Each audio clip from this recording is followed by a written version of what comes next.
Welcome to the After the Show movie podcast, brought to you by your hosts, Ace Scully and Sid Talk. We're addicted to movies. Are you? Welcome, Sid Talk. Do you know that I do all my own stunts? I'm not sure if I believe that. I do.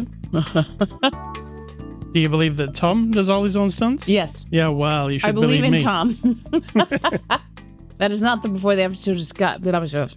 It's not before the after the show discussion. Whatever that is.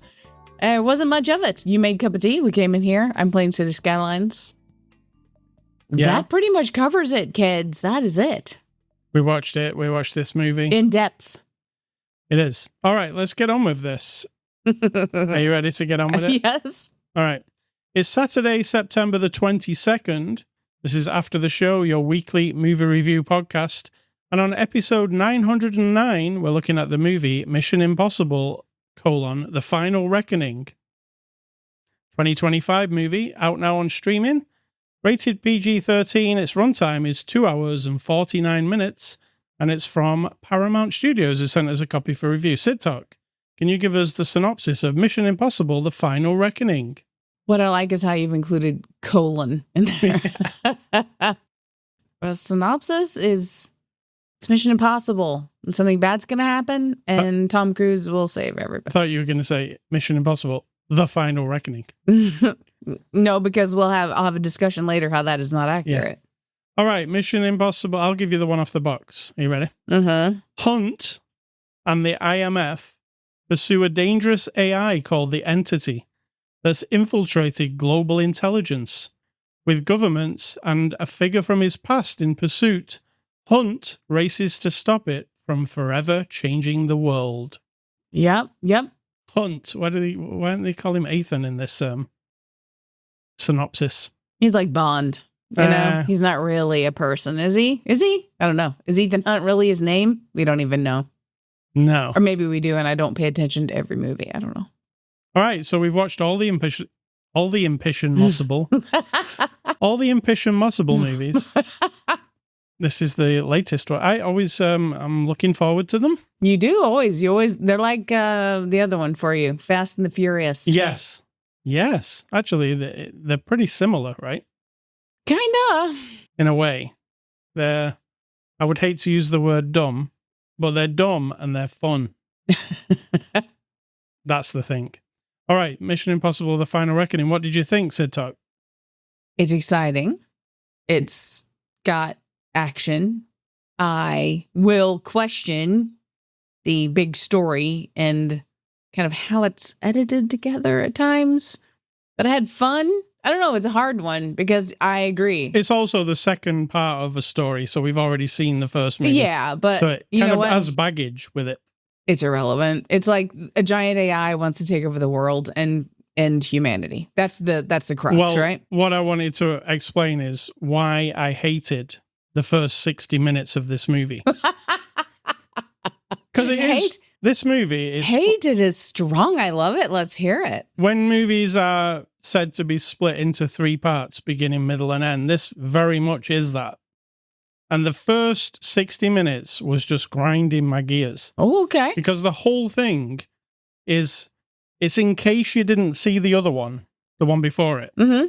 It's every reminder you could possibly need to what was going on over and flashback. And here's a scene from another movie and it just kept going. And I was like, oh my God, do we need an hour's worth of exposition just to get us to a point where we can have an action sequence with Tom Cruise? It was that annoying to me. Really? Because I know you love these. And so I was wondering if you were having the same... I was having why are we seeing so many clips? We're not idiots. It felt like we were stupid and we had to be brainwashed or something. You mean like not everyone had their husband read a synopsis of the first movie to them before the movie to catch them up? You're right, because that's what I had to do, because I totally blanked it out. And I feel like if you'd sat down to watch these as a double bill, this first hour would be even more tedious. Because absolutely. It's almost like when it gets to the submarine part is when the movie really starts. Because I was like, the rest of this movie before now was just a recap. And that's how it felt. and they were trying to tug at your heartstrings by showing you, oh, look, it's Tom Cruise 30 years ago, or however long it was. But it was very, I don't know, it felt like it wasn't needed. I think you could have done the same thing with a 30-second crawl of writing up the screen at the beginning of the thing, just to remind you what was going on, then go straight into the submarine sequence. Oh.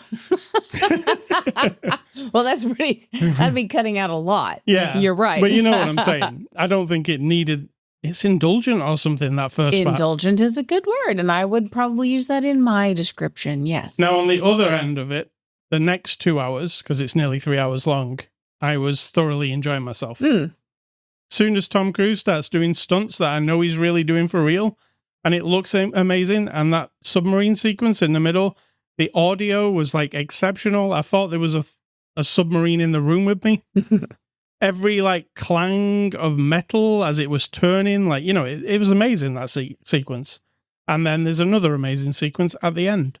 Those are my favorite part. I mean, that's what you come to these movies for. You come to see how crazy Tom Cruise really is, right? Like, was he going to do this time? How can he step up what he did last time? I did say that because we got quite a ways through the movie, and I was like, where's the actual big thing? Because I didn't know what it was yet. You know, the big thing. Yeah, the thing. Yeah, and I was looking for that, but I wasn't looking for it because that's what I was wanting to see. Like, hey, spectacle Tom Cruise. I was looking for it because I was really bored.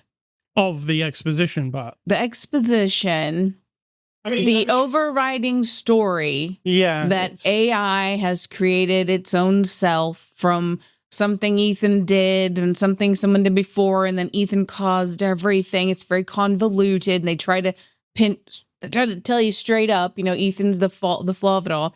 And then that what we need to do is capture this AI. Do they think we're idiots that if...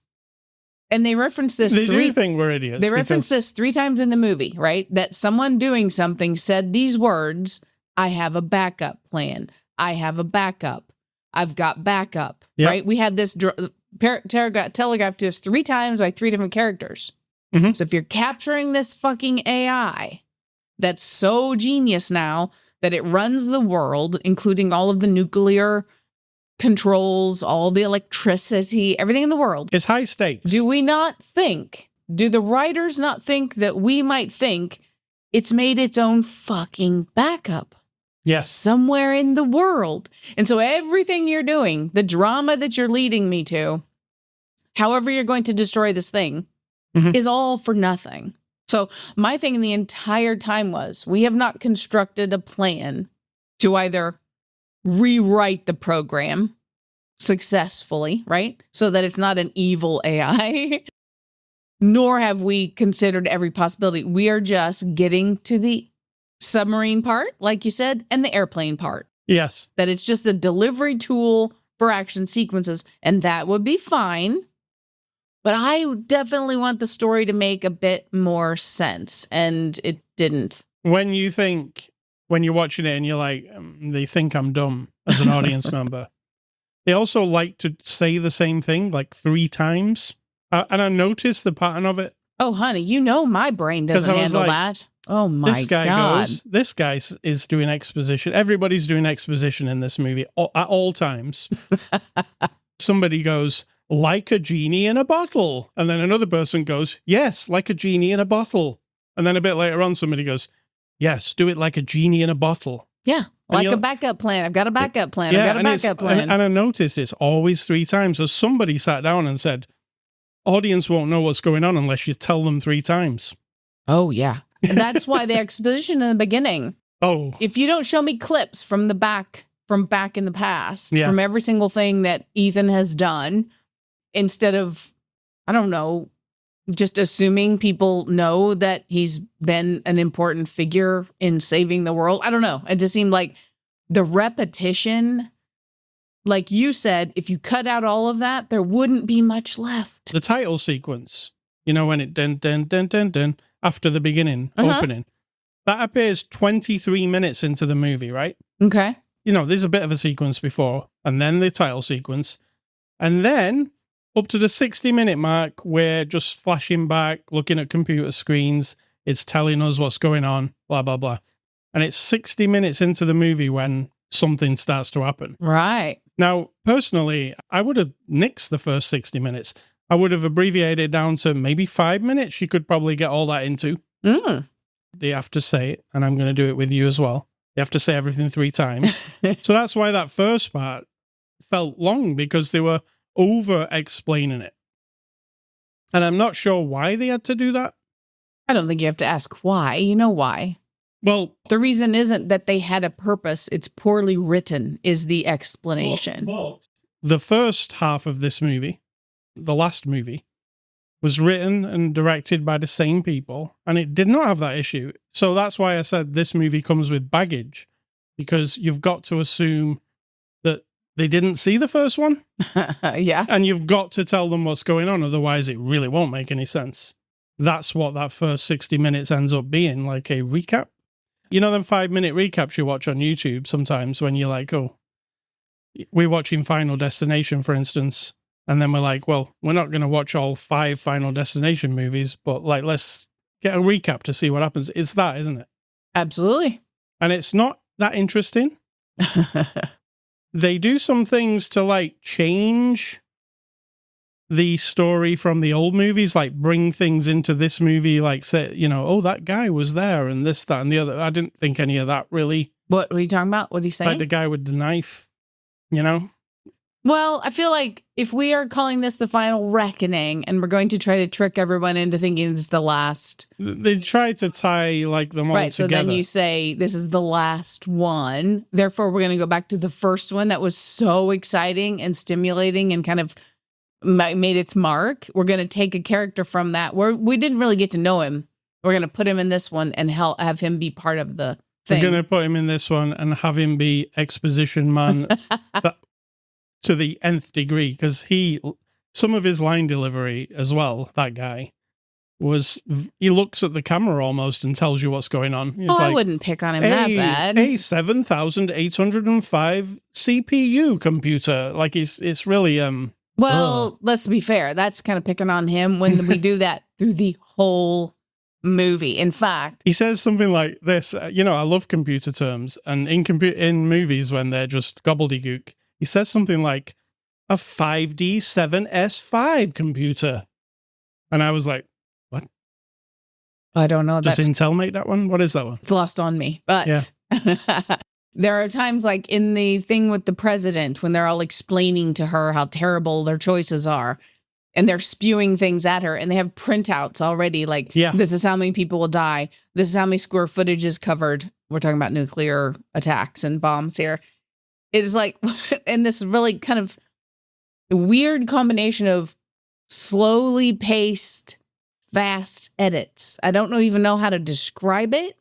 Yeah. But you hang on somebody too long and then you cut to the next person for too long. Then you cut to the next person for too long. Then you cut to the next. I was like, oh my God, this is like messing with my nervous system. It did remind me a little bit of how Michael Bay does his cutting. Like a big Michael Bay action movie, Armageddon or something like that, where it's like tracking shot, cut, tracking shot, cut, tracking shot, cut. Yeah. Yeah. And it's smooth, but it's also like long shots, but fast shot. Yeah, I get what you're saying. And is it all just dummied down? I think so. Because if you strip this back, there's not much to it. There isn't. And yet, there's a lot of gobbledygook being said to make it sound important and complicated. And yet, I think I had fun. I thought it was a fine movie. I was going to say, we just slagged it off, basically. but when you get down to like the action sequences that Tom Cruise and Christopher McQuarrie presents, they're like cutting edge. They're amazing. Like the submarine sequence, which they did I was just reading about that thinking, did he do that in the sea or whatever? No, they did it in the biggest giant like filming pool in the world that goes very, very deep. From the second he opens the airlock to the end of that sequence, you're looking at Tom Cruise there's no CG or anything. Okay. Apart from the submarine tumbling down the hill. But looking at him, he's doing everything. It's amazing. He goes inside this submarine the odds are so high anyway. I mean, you're so hyped up because first off, he had to go very, very deep into the ocean, right? In the story. Mm-hmm. Actually, so deep that you're probably not going to come out of there alive. You're going to die. So he's down there and he's doing his impossible mission. That's what this movie's called. Shit's happening, and it's a series of events that is making it even more dangerous. And it's just a really well put together sequence. Also, the end sequence is a well put together sequence as well. It contains a lot of things that make you on the edge of your seat. True. And I think when people say it's a gimmick that Tom Cruise does stunts, I think it adds to these movies. Because when I know that he's doing stunts, and I'm like, it's amazing. They hire stuntmen to do stunts like this, who are also amazing. But this guy doesn't even have to do these stunts. He just wants it to look better. He's like, no, you could get, John Cruise to do all these stunts, right? You mean Cruise friend, as we had to call Bond friend. That's how every other movie's done. The star of the movie is not the stuntman. I mean, it occasionally happens. True. We saw the Marvel movie recently. She jumped off a building on the opening shot. Right, I don't know her name. And Black Widow's sister. Mm-hmm. She jumped off the building in the opening shot, and that was a real stunt. And they made a thing about that. Oh, not just Tom Cruise can do these stunts. She actually did this stunt. Okay. But it's pretty rare that somebody does a dangerous stunt like that. Aside from stuntmen and women who don't ever get their due, really, do they? Nobody really knows who they are. And they do all the cool shit. True, but I mean, that is their job. Yeah. But everybody else gets the praise because they go, oh, look, Captain America jumped off a building. Oh, that Captain America guy is so good. But no, it's a guy. Okay, let's clarify. Nobody says that. Nobody believes that the Captain America guy is actually flying like Captain America. No, jumping off a building. I know, but nobody thinks that. But I'm impressed with Tom Cruise, what he does. That sequence where he is hanging onto a plane at the end of this movie, it's not flattering. No. Bad camera angles sometimes. The wind's making his face look like, what? Elastic? Fully rubberized. Yeah. And that's not down to CG. It's down to he's actually in a plane in the wind. Correct. And he went in the Guinness Book of Records for jumping out of a plane the most times with a burning parachute. Like there's a record. Who's in second place? That's all I want to know. Yeah, exactly.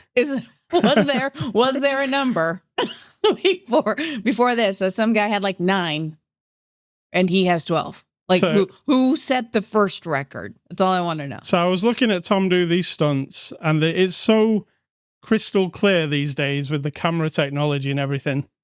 There's no hiding anything. He's, I was like, this guy's a freaking legend in movies. Oh. He's a guy who's a good actor, and also he does this shit. Nobody else does this shit. So it always impresses me. And I always come away from one of these movies going, nobody else does that. Like, I really like Tom Cruise. Yeah, like regardless of all the stuff, I like Tom Cruise in movies. Regardless of his beliefs and all that kind of stuff. His movies make me happy. This is a guy who wants to make you have an experience in the movies and go, fuck, that's really cool. True. And you do that. Even I do that. Even if we pick on it. Even after rolling my eyes for 60 minutes. True. I'm still like, oh shit, this is really cool. You can pick this movie apart a lot. Sure. And I will. I will. Yeah. And it being called The Final Reckoning, it didn't really feel like The Final Reckoning. It did not. What we're reckoning with here is that Ethan is, as they try to tell us in the exposition world. Yeah. That he's to blame for everything. That everything Ethan has ever done choice-wise and everything that's bad in his life that's happened is all like because he's rogue. I didn't even get the message. They didn't telegraph it to me very good. They were trying to be very blame the victim, why don't you? Blame the guy whose wife. They were also killed. trying to be very important at the end with the slow motion and the people and You mean like Armageddon? Yeah, I just mean the very end sequence where he walks in. Oh, yes. Yeah, I was like, slow editing, fast editing, or whatever that was. I was like, You could have taught this sequence at the end lasts about 5 minutes. You could have done this sequence in 30 seconds.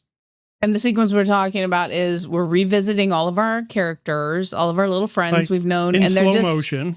they're just standing around outside Trafalgar Square, And looking at each other. Slowly looks at each one of them for 30 seconds. Yeah, there doesn't seem to be a... No, it felt like filler to me. It was very weird. I was like, yeah. So for every Tom Cruise jumping out of a plane with a burning parachute, woohoo moment, there's another moment of like, what the fuck are we doing here? Why is it so boring all of a sudden? It's a very mixed bag, but overall I enjoyed it. If I reviewed the last one, I'd probably say the same thing. Isn't that funny? People think we hate it, but I think we both enjoyed it. No, I definitely don't hate it.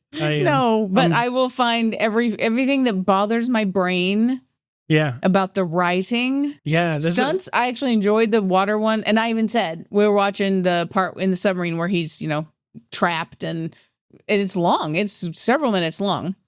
He's trying to get out of the submarine that's going further and further down, and it's filled up with water and everything. And we know that his suit is not pressurized. It's pressurized, but he might get the bends and he might die and all that stuff.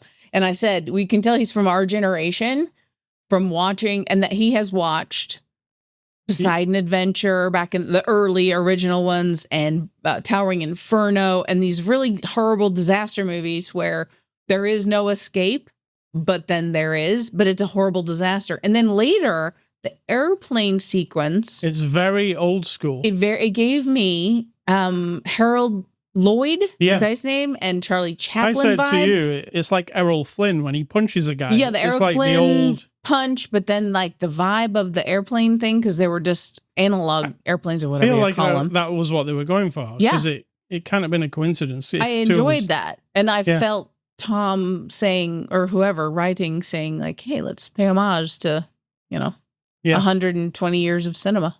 That might be my invention because I was a little bit bored as well, but I'm sure if you look at like some of the original stunts, they were people hanging from airplanes just hoping for the best and stuff like that. Yeah. Totally. So yeah, it's cool. I do like what Tom Cruise does. I'm always excited to see what he does.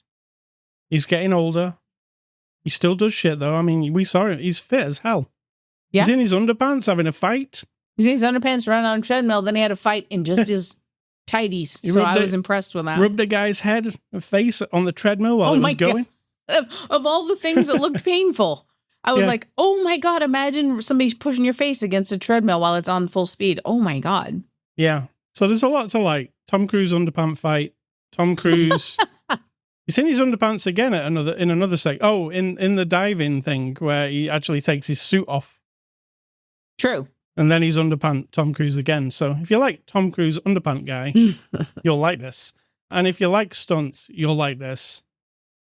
Is it better than the other ones? I think it's just another one. Agree. You can't really compare them.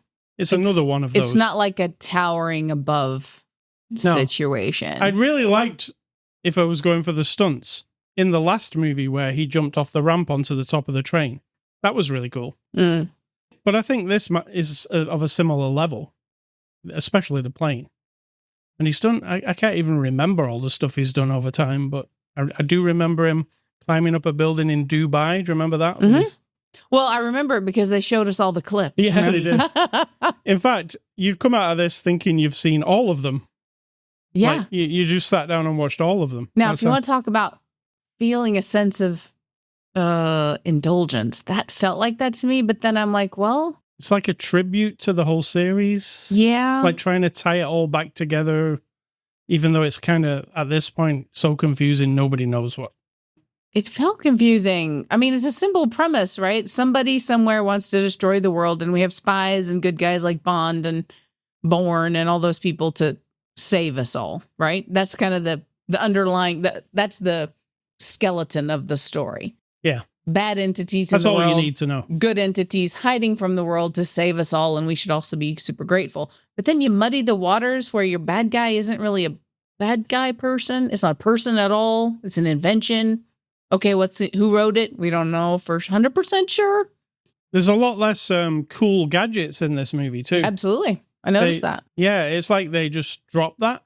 Was there any gadgets? There really wasn't anything. I mean, we've got the the hard drive that he has to do, and then everything had a stupid name in this movie. The hard drive was called like the packet of chip, Pomatum. Poison apple or poison everything pill. had like a really stupid name. Like, and I was forgetting. I was like, what's the pomadum and what's the bubblum? I'm like, I don't even know which one's which anymore. They keep saying it too, don't they? Have you noticed that? Yes, over and over and over. Yeah, like we better tell you where this thing is again. Yeah, we could just pick this apart forever. Let's get on to the cast. Tom Cruise plays Ethan Hunt. I don't even know what number this movie is. Is it 7? Is it 6? Oh, I don't know. I have no idea. He's been in a few of them. Let's say that. What do you think? I mean, he is Mission Impossible. He is. I don't know. I don't think there's no measuring the quality of an Ethan Hawke performance to me, other than him doing the airplane thing and the underwater thing. And did you just say Ethan Hawke? Yeah. He's the guy from, the guy from The Purge. The first Purge. That's not where I think of Ethan Hawke from, but yeah, I know it. Yeah. No, not Ethan. Ethan, whatever his name is. Hunt. See, Hawke is better, I think. I don't know how to measure this performance. He's serious. He's not jokey. He's, I don't know about this one. He needs to be him. It can't be someone else. He just does it. Yeah. I don't not believe he's Ethan Hawke. Is that the measure of quality? Okay. In that case, you're right. He's pretending to be Ethan Hawke. Yes. Perfect. Yeah. Well, yeah. They're about the same age, probably. Right? Maybe. Haley Atwell returns as Grace. I really like Haley Atwell. I'm going to say I don't in this at all. And I feel like however they wrote her and her role is really weird.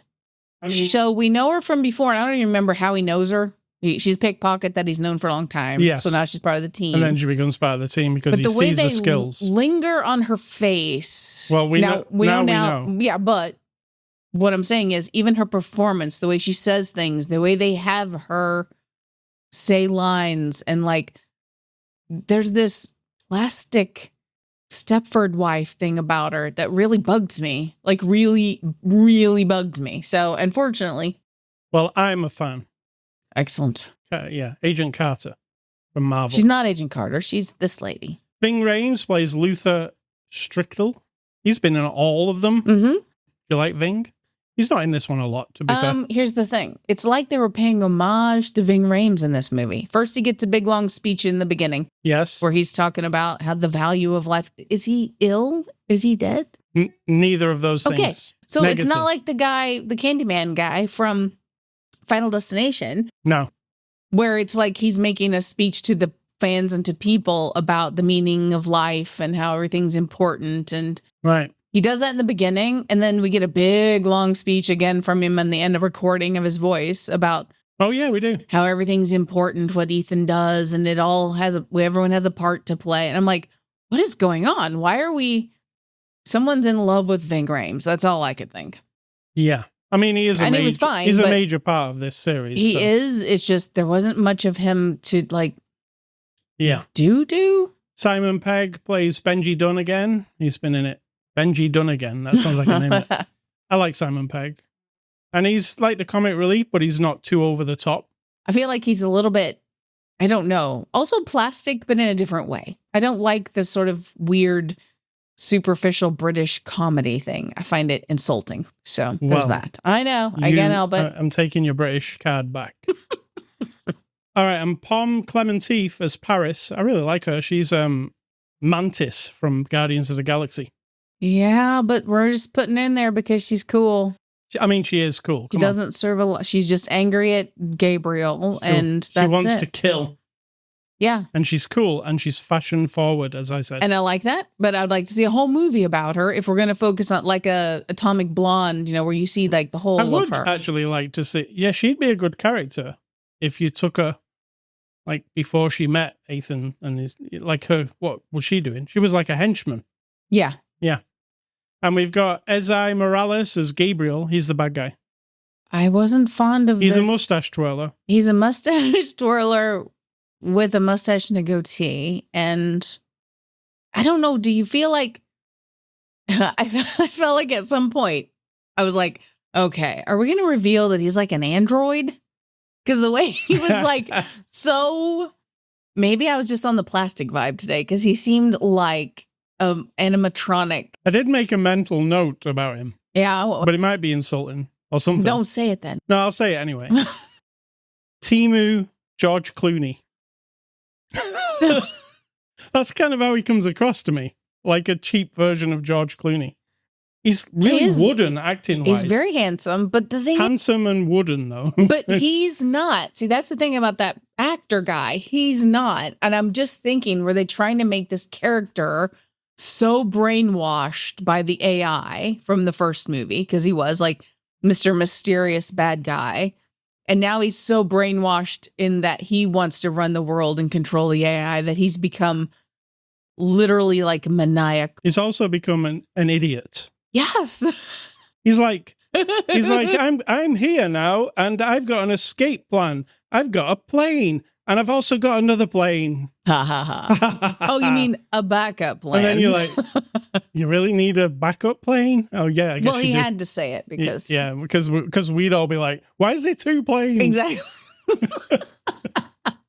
yeah, and he did go ha ha ha ha ha. He did. Yeah, that's why I was saying like, wow. I was like, whoa. Yeah. So that's the cast, directed by Christopher McQuarrie. He directed Jack Reacher, the one with Tom Cruise in it.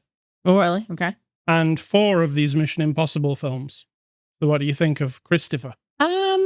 He's good at directing Tom Cruise, I'll tell you that. Or Tom Cruise is good at directing him. Okay. I will not disagree with that because I can't imagine that you're going to have a director in the 21st century, in year 2025, after what, 50, how many years has Tom Cruise been making movies? At least 40. 40, yeah. Yeah. You're not going to come across anybody almost. There's a handful in the world who can command the juggernaut of production team that Tom Cruise is, right? And so I believe he's a project manager. Yeah. And he seemed to communicate with him well, and the extra there, they kind of had a vibing together. They've definitely got a vibe together. I've noticed that over all the extras of them working together. I can't imagine there's much correction happening. Like, hey, Tom, I don't really like that. Let's try it this way. I don't feel like there's much. You think Tom's going, this is the way I'm doing it. You film it. I think it's more like a partnership. Right. That's the way I would think of it. It actually looks great. Absolutely. So, I mean, they get that. That's cinematography, though, too, and all the stuff, you know. And you know, it looked like Tom was his own cinematographer in a lot of those stunts. It did. He had the camera strapped to him. Yeah. Which is crazy. Like he's rolling around with an IMAX camera sticking out of him. Falling out of an airplane. Yeah. That's... I mean, come on. Yeah. IMDb reviews, what are those?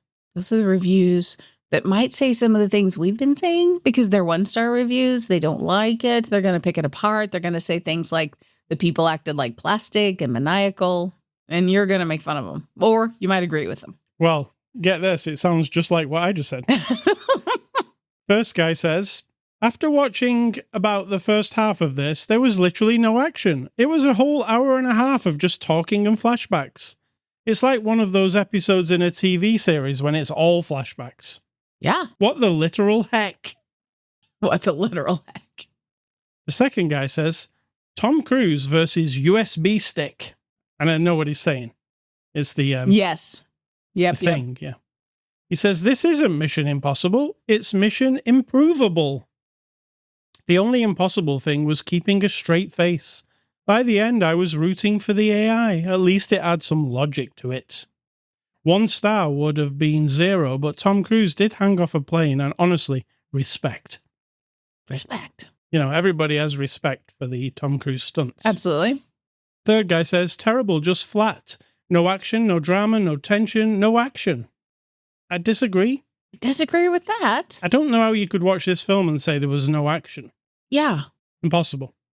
He also does say, Mission Impossible. Yes. He says, also, bad editing. True. There's a little bit of that. And then he says, apparently the baddie has the only parachute, and then, There's a second parachute with another parachute. I said that. I mean, parachutes have Well, other he parachutes. pulled the parachute off the other guy that he threw out of the other plane, I believe. How did Tom Cruise only take 2 minutes to run from the depths of a secret mountain hideout to an airfield? Because he runs really fast. Have you seen these movies? He is. Yes. Lots of inconsistencies and bad editing. It's a sorry end to the series. That's what he says. That's what they all say. That's what they say. So I'm going to give this movie a score.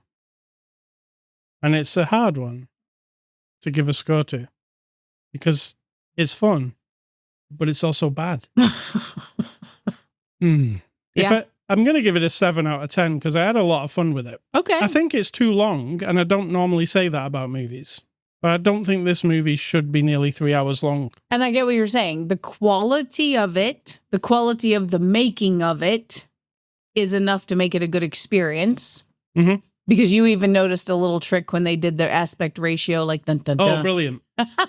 So we kind of like the nerdy things about making movies, like if something looks good and it's... This movie's in scope, like black bars top and bottom. And there's a sequence where Tom Cruise turns a wheel in a submarine, one of those opening the hatch wheels. Uh-huh. And as he turns it, the aspect ratio goes up. And then he turns it again and the screen gets full screen. It's amazing. You didn't notice it. No. I thought it was awesome. That's what I was saying. I don't know how amazing it is because you told me and I'm like, did it? Oh, okay. It did. And it was cool because they thought about it. It was like a thing. They were like, how do we change aspect ratio here without it being jarring? Well, we could do this. Nobody's ever done that, right? So I don't know if nobody's ever I done like the it. thought behind it. Mm. So yeah, I'd give it a 7 out of 10. Score. I'm going to say, I can't go 7. It just seems a little bit crusty high, but I'm going to say 6.9. Right. The overall on IMDb, I didn't tell you, but they give it a 7.8. Okay.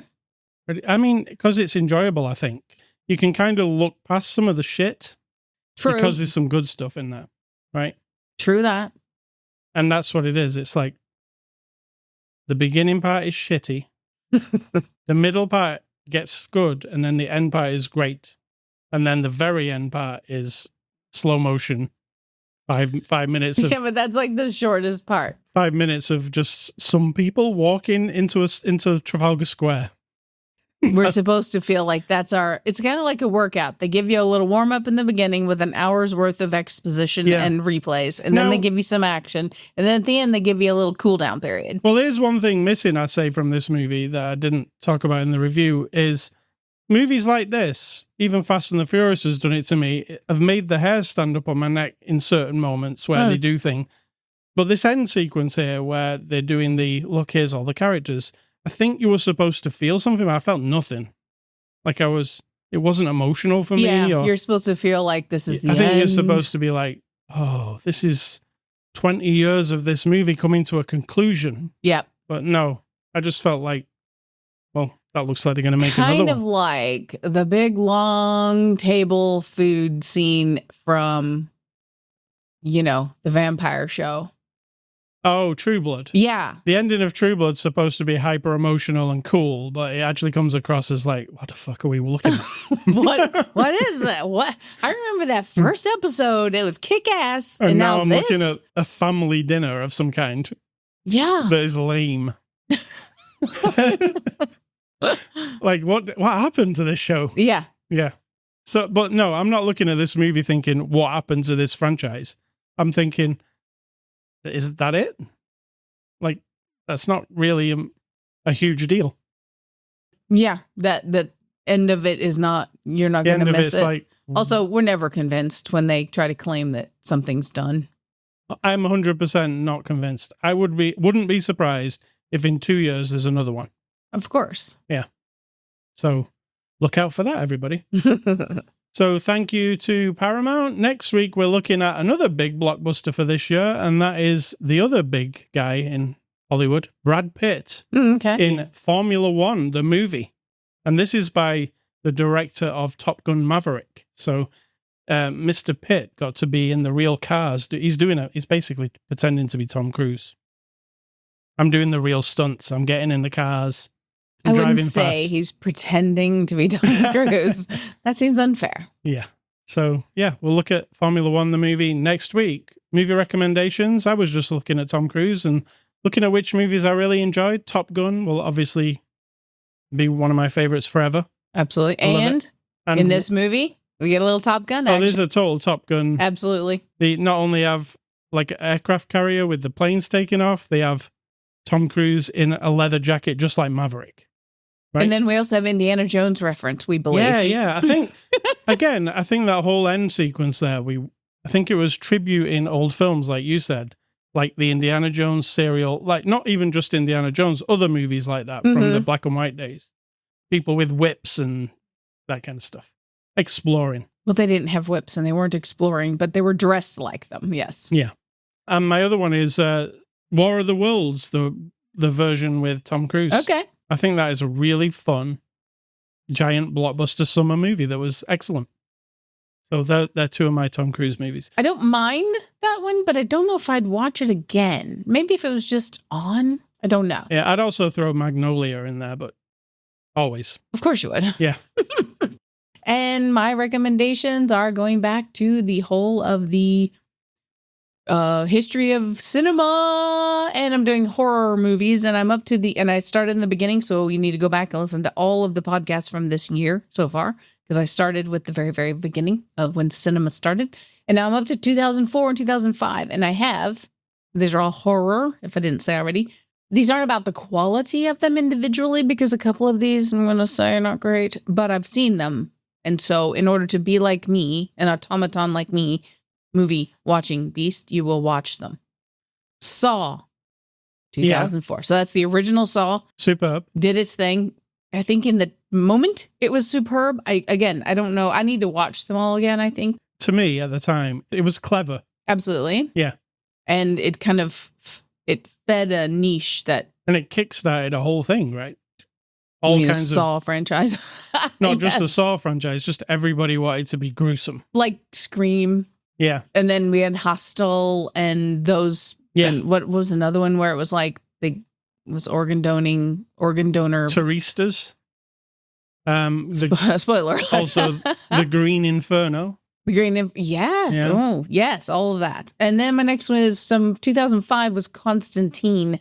That's Mr. Keanu Reeves. Not great. They're making a new one. Then we have Feast, which you will remember because it was from the Greenlight. Project Greenlight, which was, look it up. It's Ben Affleck and Matt Damon had a TV show where they sought to find a new director, writer for movies and then make the movie and blah, blah, blah. Well, Feast was one of those. And then we have Doom from 2004, which I actually particularly liked. Yeah, I bet you wouldn't if I sat you down to watch it now. Possibly not, but I liked it at the time. Yeah. So I remember that. And then Darkwater, which again, it's kind of Kate Beckinsale in a building. Was it Kate Beckinsale? I think so. I could be wrong. I feel it was that other lady. Because the lady from this movie almost reminded me of that lady. It's Jennifer Connelly. Oh, you're right. You're right. And she's the same thing. I do. Well, sorry, ladies, but I did combine you there. But those are my... We're not going to call them recommendations. Those are my recollections of movies I've seen. All right. Hey, Scully stuff. I've actually been playing nothing since last time. I've been playing the same thing, Fortnite Festival. I've talked about it 3 times in a row. That's what I'm playing. I'm playing Guitar Hero again. Basically. Yes. It's really fun, and I'm getting better at it every day. It's like, like riding a bike when they say you don't forget how to ride a bike. Mm-hmm. It's the same memory. If you've ever learned to play Guitar Hero and you don't do it for 10 years and then you come back to it, it takes very little time for you to go, oh yeah, that's what you do. You know, it's one of those skills that you've picked up that you'll never forget. It's a useless skill. I was going to say, is it a skill? It must be.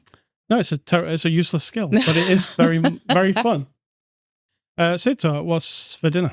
Hello Freshness, because you will be making a Hello Fresh meal. No, we're not sponsored, but that'd be great. But it's tostada. Yeah, vegan ones. Delicious. We're vegetarian, and we're not vegan. We're vegetarian, and this is why we tell you what we eat, because people seem to think we're either starving to death or we have some sort of political cause that we're trying to push into the world. Neither of those is true. I'm very round, so I'm not starving. I ate a whole bag of Cheetos between yesterday and today, so I'm not starving.